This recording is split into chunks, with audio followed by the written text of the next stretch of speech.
Hey Mac, let's talk Mystery Science Theater 3000. A show that has largely influenced the current climate of humor found in satirical videos on the internet. Yes, a measly television show on a shoestring budget from the 90s managed to shape the humor of many content creators that have struck the small screen. Everyone from Brutal Moose to him, Doug Walker. Now, I'm sure some of you are asking, what is Mystery Science Theater 3000? And for you, I have one simple answer. A man shot into outer space is forced by mad scientists to watch the worst movies ever made along with his robot pals. That sentence, if you're unfamiliar with the show, sounds like a fever dream. In fact, that description does not even do the show justice. However, the show is a lot more than what meets the eye. The brand of humor in this show is incredibly unique. It's like watching bad movies on your couch with your own chums. The majority of the show is focused on watching the terrible movies, with the silhouette outlining the stranded man and his robot chums. The film is loosely connected by some comedic segments called host segments. While this show is one of the most influential shows of all time, I do not see a lot of video series outlining the comedic stylings of Mystery Science Theater 3000 to its fullest. Thus, this new retrospective series is born, Mitchy Science Theater. In this series, I will be discussing and reviewing individual episodes of Mystery Science Theater 3000 to form a retrospective. However, before we go into Mitchy Science Theater, there are a few things one must know about the show, Mystery Science Theater 3000. Thus, I present to you a beginner's guide to Mystery Science Theater 3000. And the first thing I need you to know is the title is a mouthful, if you couldn't tell. So, we say MST3K. Also, the jokes that the cast tells while watching the movies are called riffs. And finally, the host and the bots are stranded on a satellite called the Satellite of Love, or the SOL for short. However, I would say that the acronym stands for the position they are stuck in. Yeah? Get it? Yeah, I'll let you figure that one out on your own. And a Misty is a person involved in the MST3K fandom. Those are some important MST3K pieces of terminology, as I will be using them a lot. With that out of the way, I would like to introduce you to the wild world of MST3K and how you, as a beginner, can traverse this wonderful show. With a show with many different hosts and character changes, it is important to know what you are about to get yourself into. So, let's get a move on!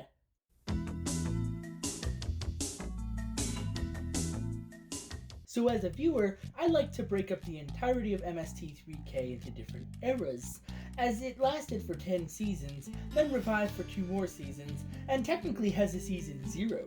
With these varieties of cast members who were all writers in the show, there is all kinds of different humor.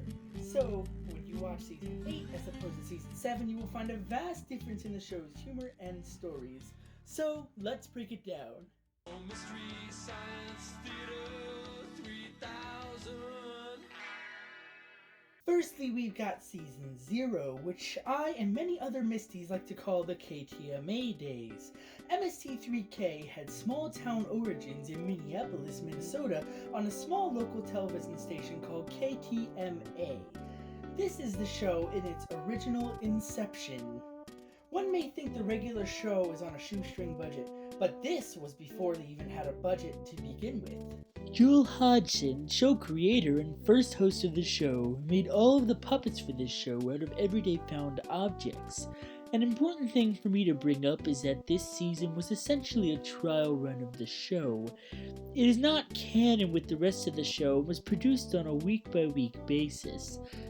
During the run, they even took phone calls for criticism on how to make it better, and each episode was connected each week based on the comments they got. Most skits were done in one take only, and all riffs were improvised.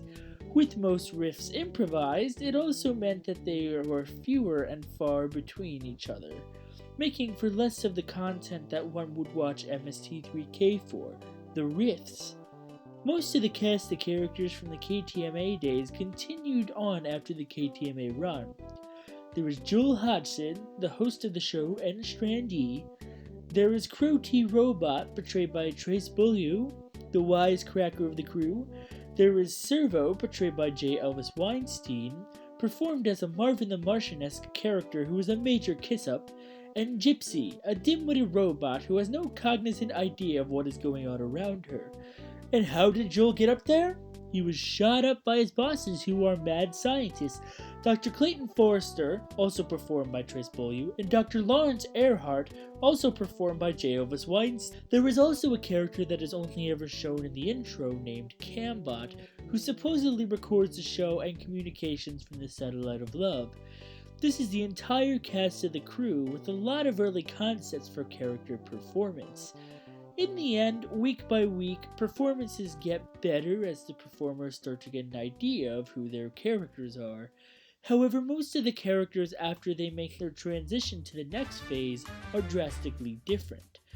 One character that got lost in translation was a little character named Beeper. He was a character that was included in the pilot and mentioned in the first episode of the show after airing. The performers did not like performing the puppet, and the character was not a beloved concept either. Thus, they reused the assets of Beeper's body to make a new character, Servo. Thus, that character came to fruition. It just goes to show how often things were changing. With all that in mind, this season was the writers and actors, which were one and the same, trying to make sense of the idea they had. Throughout the season, many qualities of the show begin to improve every week.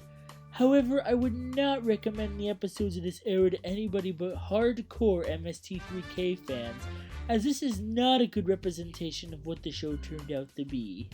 It was a humble beginning for the show, but not a good first impression for the overall nature of what was to come.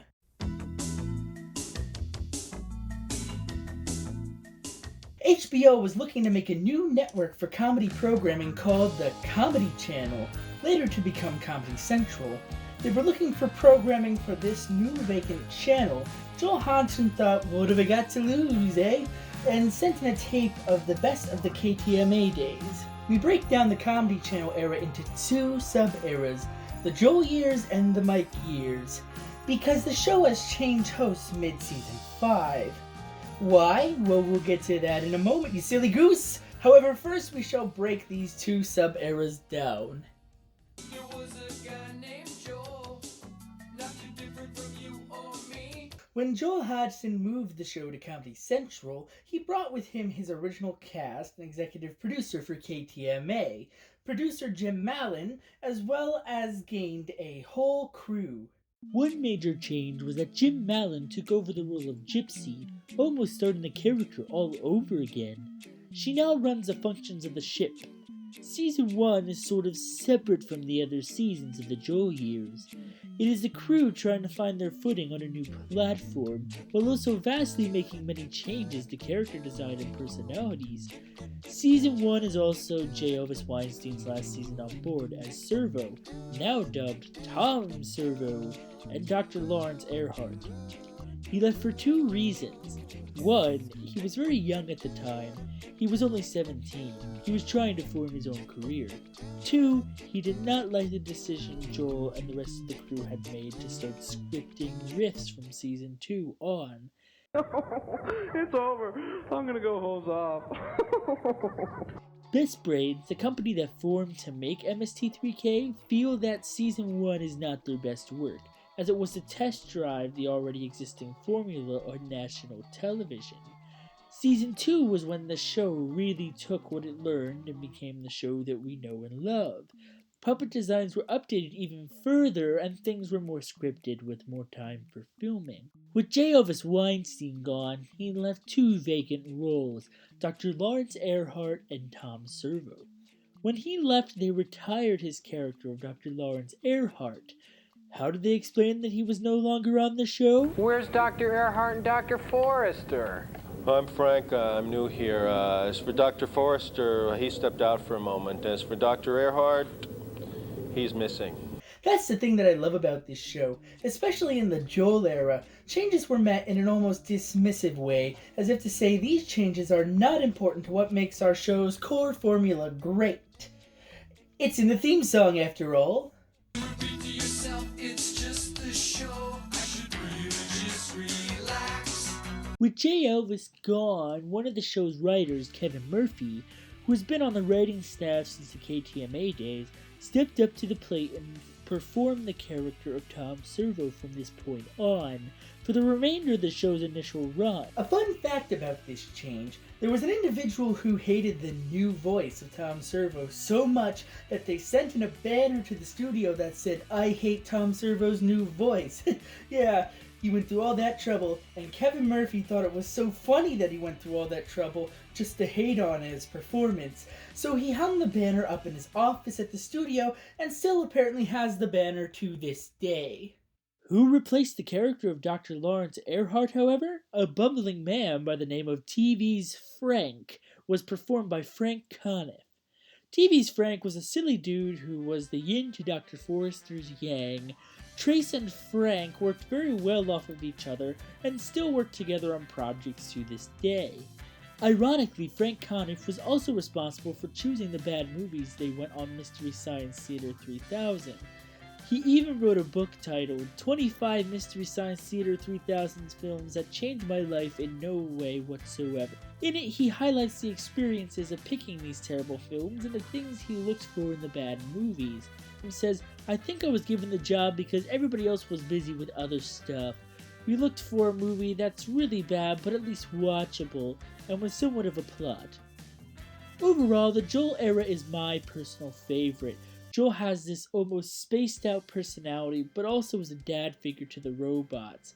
He also utilized his specialty in prop comedy from his stand-up, which is unique to his era of the show in the form of invention exchanges, where Joel and the Mads compete on the best inventions. If you are new to the show, this era is good. I would just recommend avoiding Season 1 until you are a more dedicated viewer of the series. Season 1 has outdated designs of the puppets, and the actors are still getting used to the new personas they ended up giving their characters in the switch to national television. Also, I hate to say it, but I'm going to say it anyways because I can do what I want. I'm not a fan of J. Elvis Weinstein. He has a high-pitched, slightly obnoxious voice he uses for Dr. Earhart, and he was not a very exceptional puppeteer or voice actor when performing Tom Servo. Kevin Murphy was a much better fit for the role of Tom. Immediately upon portraying him, he had a much more distinct personality. Not to say that Weinstein's Servo did not have charm sometimes.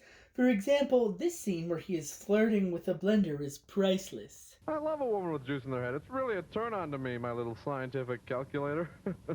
Ever gotten a wild hair and just filled your head with guacamole just for the hell of it? I'm the kind of robot who likes to throw caution to the wind, if you know what I mean. And if you do, please tell me. Overall, however, Frank Conniff and Kevin Murphy are much better mainstays to the series in their respective replacements of J. Elvis Weinstein. If you like prop comedy and some more obscure referential humor, Joel Hodgson's years on MST3K may be for you. They hired a temp by the name of Mike, just a regular Joe they didn't like. Enter Michael J. Nelson. Mike Nelson came on the scene as a head writer of MST3K in Season 2 and played bit parts on the show on occasion, like this very humorous Michael Feinstein impersonation. What a wonderful story. Tell us that story about Cole Porter again. Oh, please. Should I? Yeah. Really? Okay, well, Cole Porter, during his horse riding accident, while he was laying in the middle of the woods with his legs crushed, yelling for help, he decided to write At Long Last Love. Oh, no. That's a true story, but what a lot of people don't know is that the lyrics were altered for its Broadway opening, yes. And the original lyrics went something like this.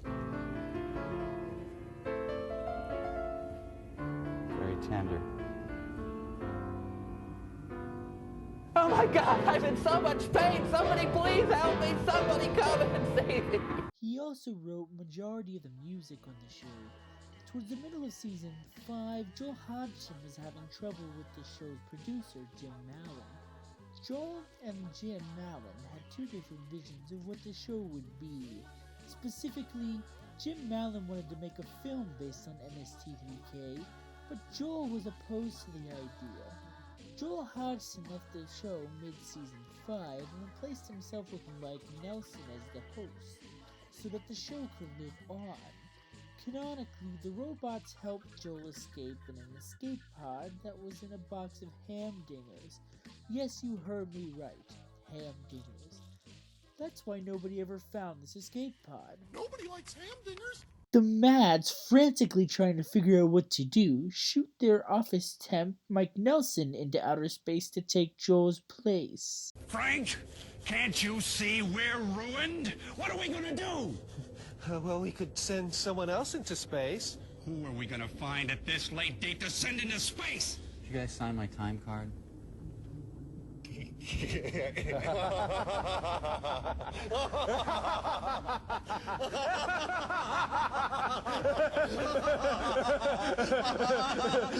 Are you thinking what I'm thinking, Frank? Yeah, you're not going to sign his time card, are you? So a new era has begun, the Mike years. When in comparison, Joel was like a father to the robots as he had created them. Mike is more like their brother. With this character change of mind, this Mike era got rid of the prop comedy of the Joel years, as it just didn't suit Mike. The Mike years of the Comedy Central era lasted from mid-season 5 to the end of the show's run on the channel at season 7. There was one casting change made in the process. TV's Frank left at the end of season 6. Mary Jo Pale came on the scene as Pearl Forrester, which is Dr. Clayton Forrester's mother in season 7. Did I tell you my mother's here? She's humorous, but let me be frank. She's no TV's Frank. I've met a lot of people who prefer this era of the show the most. Mike is also more accessible to brand new audiences as well. His humor is a bit less obscure and a little more relatable to new audiences. So, if you are new, I would also watch anything from this era. This is an era that is considered by many to be the golden age of MST3K and a great starting point. But as to any golden age, they always come to an end as we get to this next era. Pursued by a woman whose name is Pearl, an evil gal who wants to rule the world. When Comedy Central canceled MST3K, the crew did not know if they would even have a job. In between the Comedy Central and Sci-Fi eras, they made a film called Mystery Science Theater 3000 the Movie, where the film of choice to riff was This Island Earth from Universal Studios. This film is a good watch for beginners to the show, but has a whole slew of problems in it. I would like to make a video on the movie in the future to focus on the topic. However, nobody is really sure where it fits in the canon, because neither TV's Frank or Pearl Forrester are included in the cast of characters. However, this film truly marks the end of the Comedy Central era. Trace Beaulieu had said that while the filming of the film was a terrible experience, they were happy to at least have known to have jobs. That's a bleak outlook, but the future of the show was unknown. However, shortly after the movie's wrap-up, MST3K was picked up by a new network. The Sci-Fi Network have picked up MST3K and renewed them for 3 more seasons. With this change came a whole new makeover to the show with humor and host segments. Firstly, Trace Beaulieu did not return to reprise his roles of Crow T. Robot and Dr. Clayton Forrester. With retiring Dr. Clayton Forrester, they had to choose a new villain. Who might that be? The return of Pearl Forrester. Pearl Forrester, with the role reprised by Mary Jo Peel, is more diabolical than her previous performances. Previously, she was a minor inconvenience and was meant to just be the bane of Dr. Clayton Forrester's existence. However, with her taking the main role here, she is meant to be the personification of pure evil, or at least as much of it as she can be. In place of Trace, the new performer of Crow was Bill Corbett, who brings a snippiness to the character. Mike Nelson always said that when Bill took over, Crow had a shorter fuse. And in typical MST3K fashion, like they did with Lawrence Earhart's disappearance, they have a throwaway gag to explain the change in Crow. And you know, although Crow, you seem different. In this case, it's actually a running gag. To address the voice change, Mike simply tells Crow over and over again that there is something different about him. Another cast change had occurred as well. Gypsy was no longer played by Jim Mallon because he would like to focus on directing, but he passed it to Patrick Bransig, a set builder and prop master for the show. With all these changes, we also get 3 new mainstay characters. Firstly, we have the nanites, who are microscopic creatures who work in the computer systems of the satellite. These guys are kind of just there for certain host segments, and are kind of shoved to the side in Season 10. Second, we have Pearl's right-hand men, Professor Bobo and the Observer.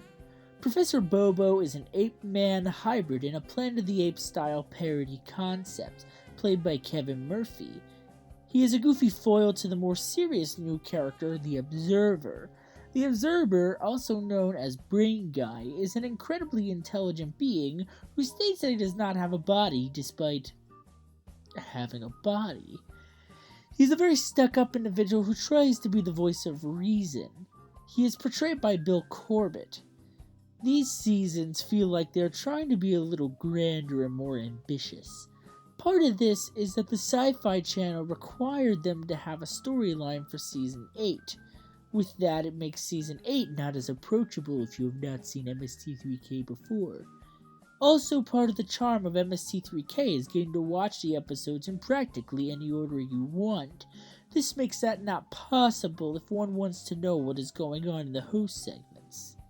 This era also has mostly sci-fi films, so the Sci-Fi Network demanded that as well. This entire era is not for everyone. In fact, some fans are split on what to think of the character interactions and host segments of this. The show, however, still elicits the whole purpose of MST3K, watching and making fun of really bad movies. One strength this era has is more recent or possibly more well-known films to choose from. So while host segments may not be the strength of these seasons, the films and riffing are more approachable. Things get a little less obscure in this era, and they get much more savage with the addition of Bill Corbett as Crow. With that in mind, I would recommend Seasons 9 and 10 of this era for beginners, but I still would recommend the Mike years of the Comedy Central era first. Thus, with Season 10, the show had come to a conclusive end with the characters, as Sci-Fi did not renew them for any more seasons. However, I still have one more era to talk about. There was a guy named Jonah, not too different from you or me. The original run of the show had ended in 1999. However, MST3K still had a future. November 10th, 2015 was Fallout Day. Everybody was hyped about the release of the game Fallout 4.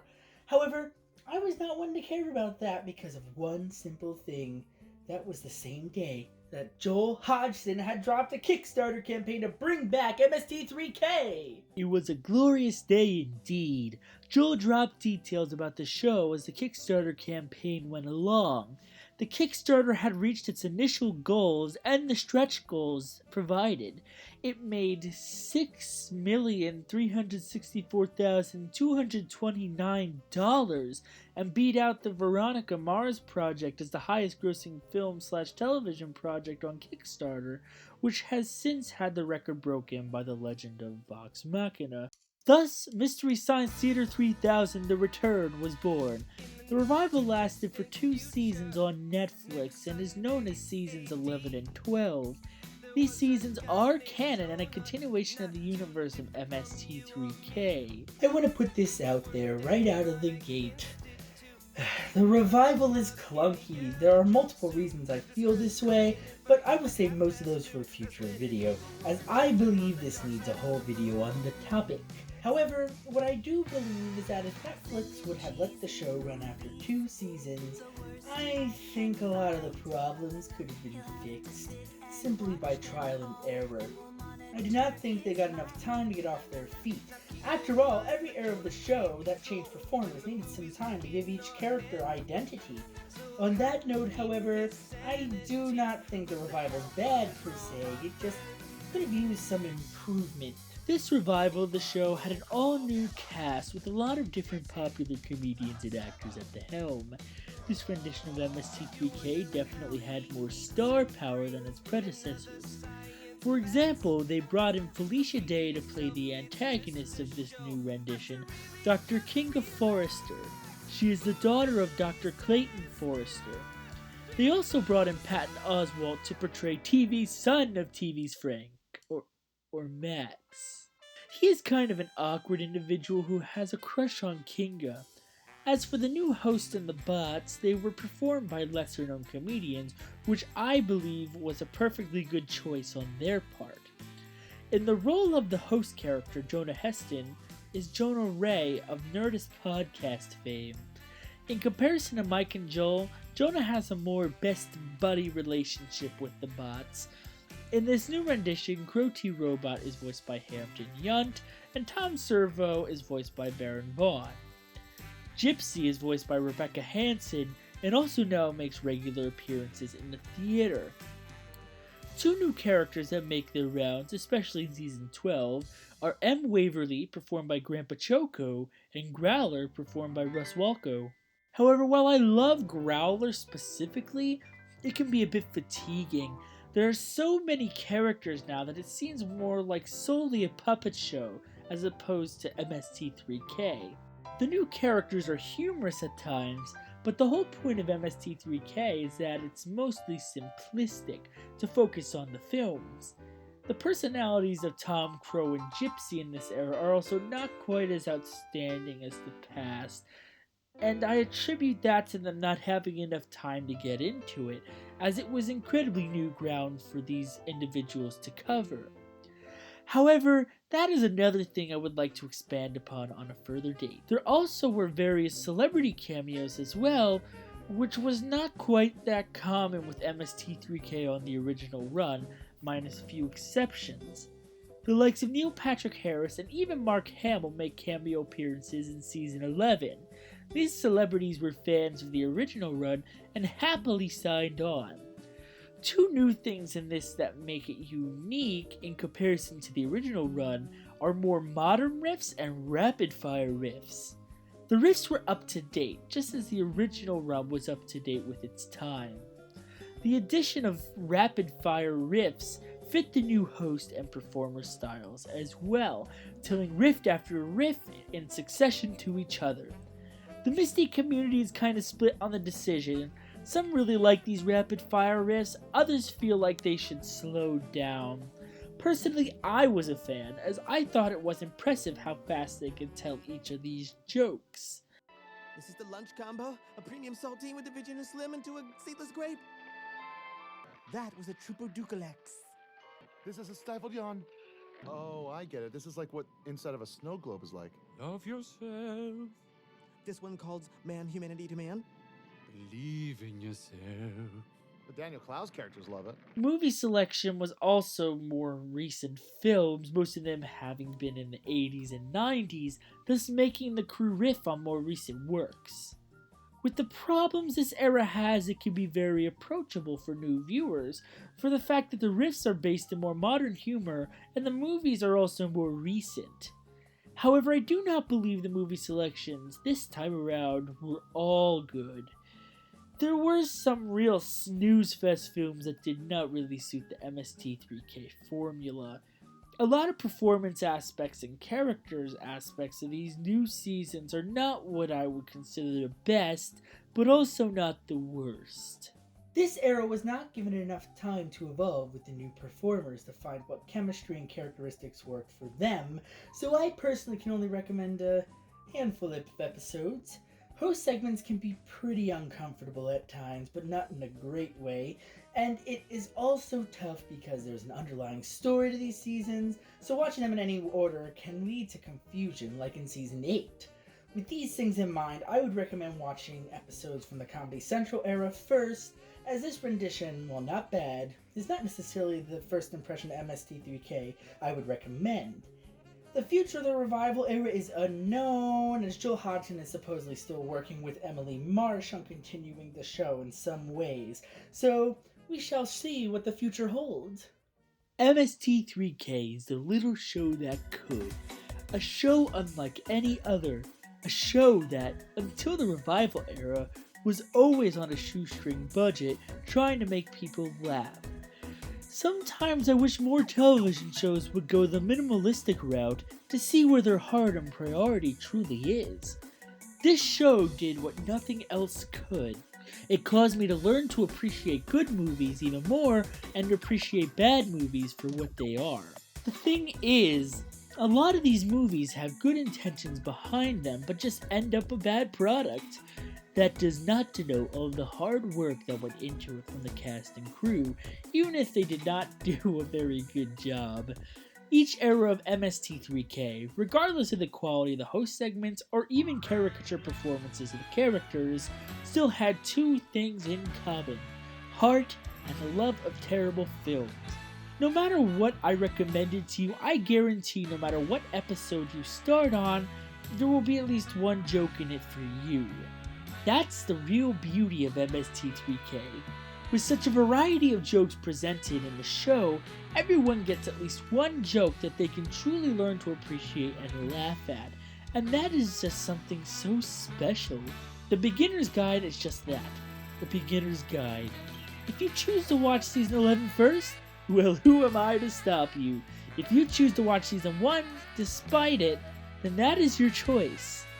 MST3K can be enjoyed in any order for the most part, and if you don't like what you saw, you can always just switch to another season. A lot of episodes are available on YouTube for you to watch. If you're looking for a complete list of episodes with links to view them, look no further than club-mst3k.com. This is a wonderful community of Misties that do their part in trying to preserve MST3K and keep the discussion going. On this site, there is a full comprehensive list of episodes with mostly working links.